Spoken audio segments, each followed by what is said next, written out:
రాయకల్ మండలంలోని బోర్నపల్లి జగన్నాథ్పూర్ బ్రిడ్జ్ విషయంలో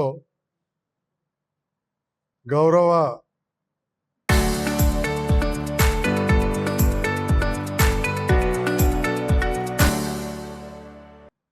మంత్రివర్యులు ఎస్సీ ఎస్టీ డిసేబుల్డ్ వివిధ శాఖల సంక్షేమ శాఖ మంత్రివర్యులైన అడ్లూరు లక్ష్మణ్ కుమార్ గారిని నేను కలిసి వారికి చాలా పని ఒత్తిడిలో ఉంటారు కాబట్టి రాతపూర్వకంగా బోర్నపల్లి జగన్నాథ్పూర్ బ్రిడ్జ్కు తమరు మంజూరు ఇచ్చిండ్రు, టెండరు పిలిచిండ్రు, కాంట్రాక్టర్ రాలేదు. కొంచెం chief engineer tribal welfare Nayak గారితో మాట్లాడని చెప్పడంతో వారు వెనువెంటనే స్పందించి సిఈ గారితో మాట్లాడి ఎమ్మెల్యే గారు వచ్చిండ్రు, మనం ఇది మంజూరు ఇచ్చినాం, మరి కాంట్రాక్టర్ రాలేదంటే ఎవరైనా మంచి కాంట్రాక్టర్ని చూసి మాట్లాడమని చెప్పడం జరిగింది. అదే విషయాన్ని గౌరవ మంత్రి గారి దృష్టికి తీసుకొచ్చిన విషయాన్ని, దాంతో పాటుగా అంతకుముందు కూడా కేంద్ర గిరిజన శాఖ మంత్రి జువెల్ ఓరం గారు రాయకల్ వచ్చినప్పుడు కూడా చెప్పడం, తర్వాత ఢిల్లీలో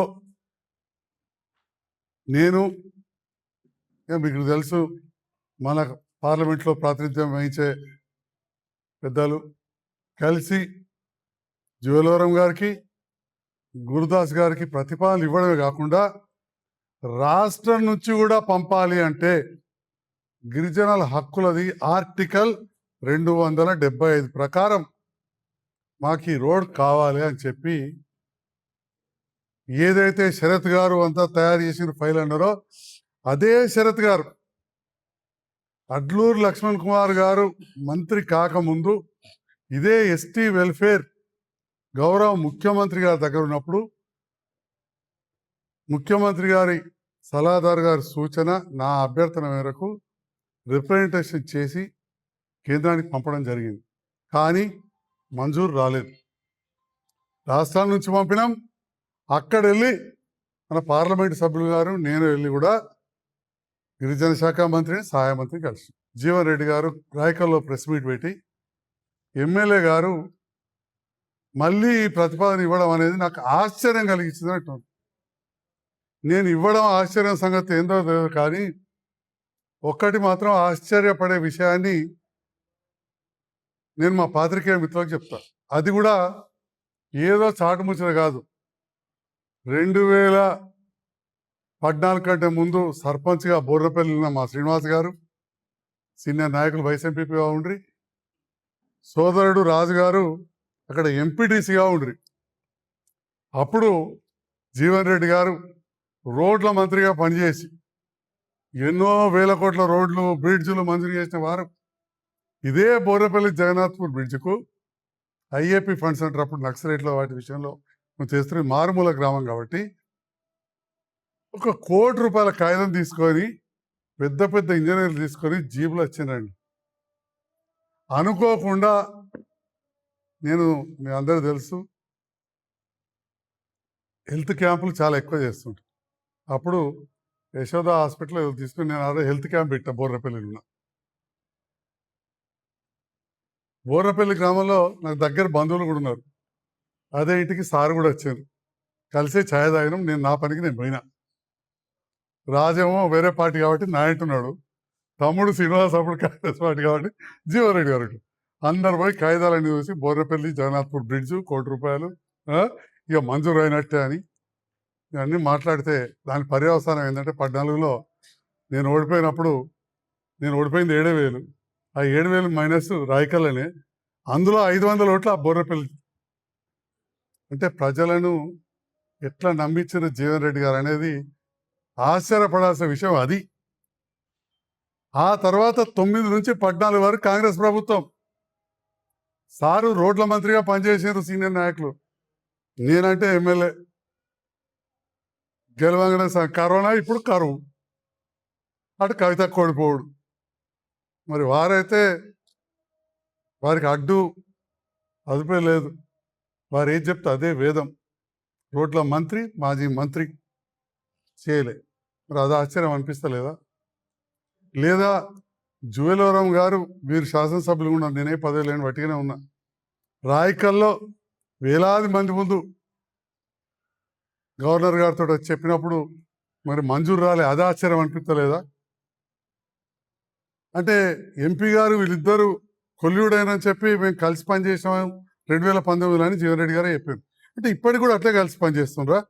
ఇప్పుడు మరి ఢిల్లీ దానికి పోయినరు, అక్కడ జువెలవరం గారు గిరిజన శాఖ మంత్రి కాగితం ఇచ్చిండ్రు, ఇక్కడ ఇచ్చిండ్రు, మరి రాలేదు.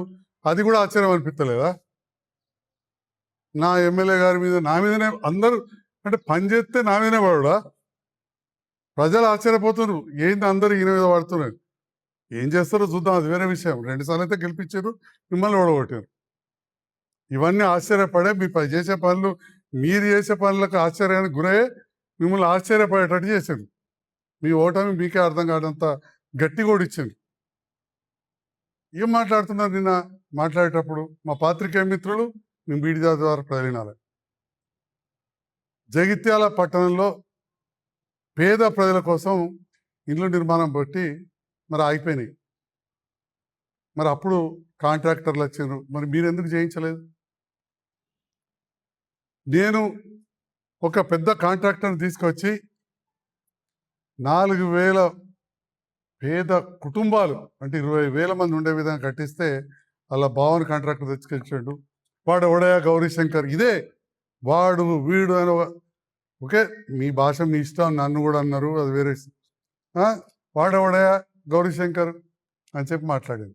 నిన్న ఇంకా పోయిన వినాయక చవితి అప్పుడు, వినాయక చవితి పండుగలు వస్తున్నాయి, గోవిందపల్లిలో రోడ్లు వేయాలని చెప్పి అక్కడ ప్రజలు కొడితే టెండర్ కరెక్ట్ ఉందని చెప్పి లెటర్ ఆఫ్ యాక్సెప్టెన్స్ అంటే ఎల్ఓఏ ఇచ్చిండ్రు.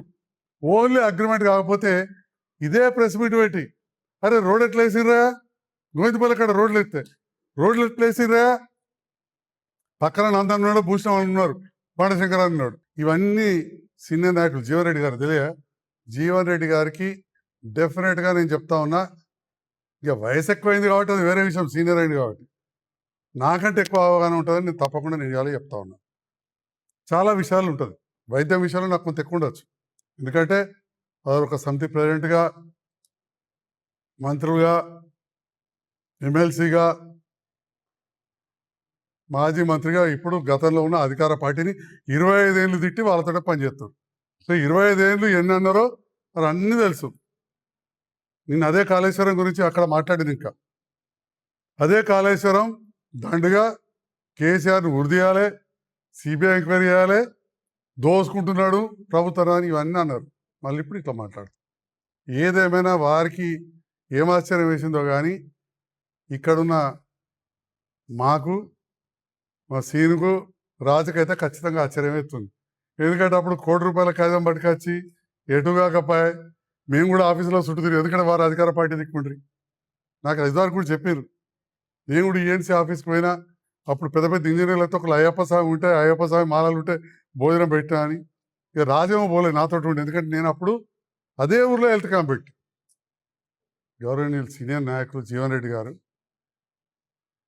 ఏ పని చేసినా నేను చేస్తే దాన్ని విమర్శించడే ఎజెండాగా పెట్టుకుంటే కొంత మాకు పనులు చేసే కష్టమవుతుంది. దానికి ఉదాహరణ ఇదే కాంట్రాక్టు, టెండరు, అగ్రిమెంట్ విషయంలో మున్సిపల్ పనులు సవ్యంగా జరుగుతున్న సందర్భంలో మున్సిపల్లో ఇదే గౌరీశంకర్ అనే కాంట్రాక్టర్ మంచిగా టకాటగా చేస్తూ ఉంటే అగ్రిమెంట్ ఒక్కటి కాలేదు, అగ్రిమెంట్ లేకుండా పని చేయొచ్చు. లెటర్ ఆఫ్ యాక్సెప్టెన్స్ వచ్చింది, టెండర్ కరెక్ట్ ఉన్నదని లెటర్ ఆఫ్ యాక్సెప్టెన్స్ వచ్చింది, బ్యాంకు గ్యారంటీ కూడా బ్యాంకుకు రాసిండు. గౌరవ ముఖ్యమంత్రి కొల్లాపూర్లో ఇంటిగ్రేటెడ్ స్కూల్ ఫౌండేషన్ ఉంటే ఇదే కాంట్రాక్టర్ కాబట్టి అక్కడికి వెళ్ళడం వల్ల లేట్ అయితే జీవన్ రెడ్డి గారు ప్రెస్ మీట్ పెట్టి కాంట్రాక్టులు, టెండర్లలో నేను ఏదో అవినీతి చేస్తున్నాను ప్రజలకు అర్థమయ్యే విధంగా, లేదా మా కుటుంబ సభ్యులు, మా వియ్యంకుడు వాళ్ళు కాంట్రాక్టర్లు కాబట్టి వాళ్ళ బేనామీ నడుతున్నదనే విధంగా ప్రజలను తప్పుదో పట్టించారు. దయచేసి ఇప్పటికైనా కోరుతా ఉన్నా, ఇంత సీనియర్ నాయకులు, మీకు ఆశ్చర్యం అయ్యేది ఏం లేదు. అందరూ ఆశ్చర్యపోతున్నారు మీరు మాట్లాడే మాటకు. నిన్నోటి మాట్లాడి ఇవాళ ఒకటి మాట్లాడితే ప్రజలు ఆశ్చర్యపోతున్నారు.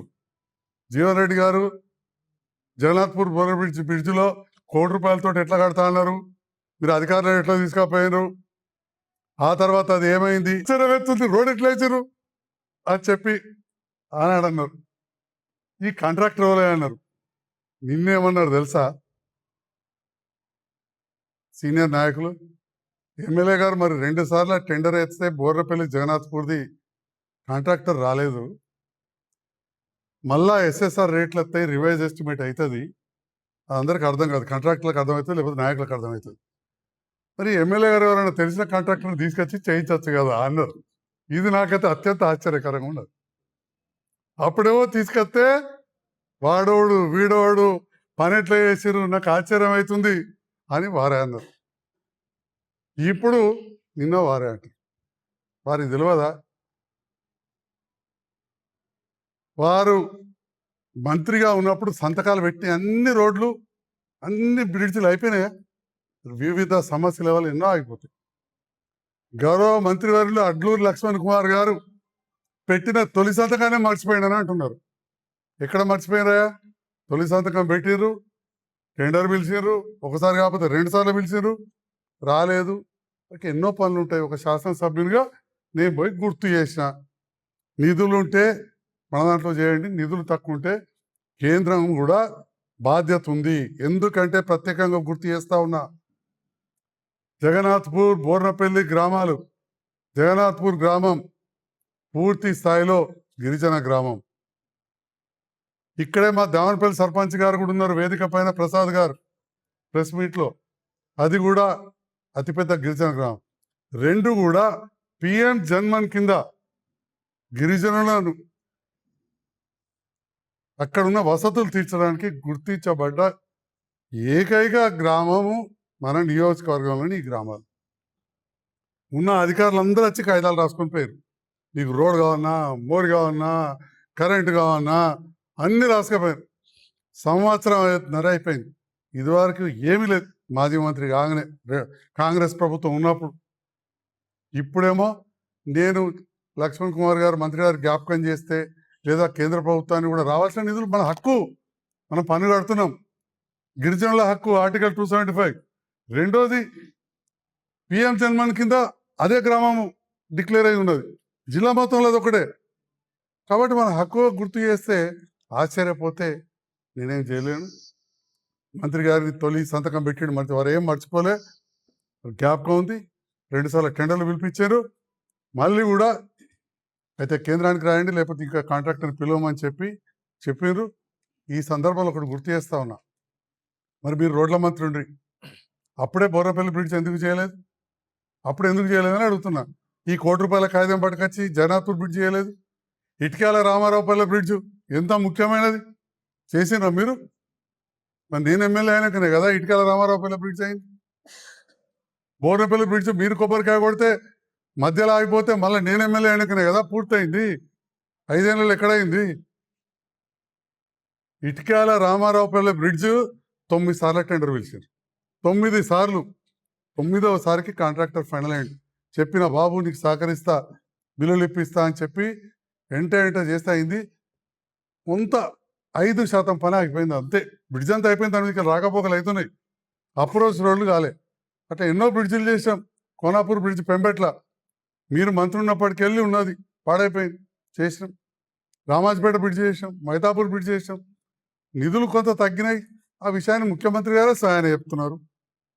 దానికి మీకు తెలియదా? మీరు లేరు ఆ ప్రభుత్వంలో, మీరు ఈ ప్రభుత్వంలో కూడా ఎమ్మెల్సీగా పనిచేసారు.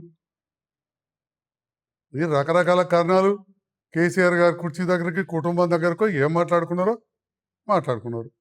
మీరు ఇప్పుడు ఈ రకంగా మాట్లాడుతున్నారు. ఈ ప్రభుత్వం ఆర్థిక పరిస్థితి మీకు తెలుసు, ఉన్న దాంట్లో చేయడానికే ఈ పనులన్నీ చేస్తూ ఉన్నాం. కాబట్టి సీనియర్ నాయకులు నిన్న నాకు ఆశ్చర్యం వేసింది అన్నట్లో, మాకు గతంలో ఏమేమి మాట్లాడినరో ఇప్పుడేం మాట్లాడుతున్నారో వింటే మాత్రం నాకే కాదు ప్రజలందరికీ ఆశ్చర్యం అవుతుందని మాత్రం తెలియజేస్తుంది.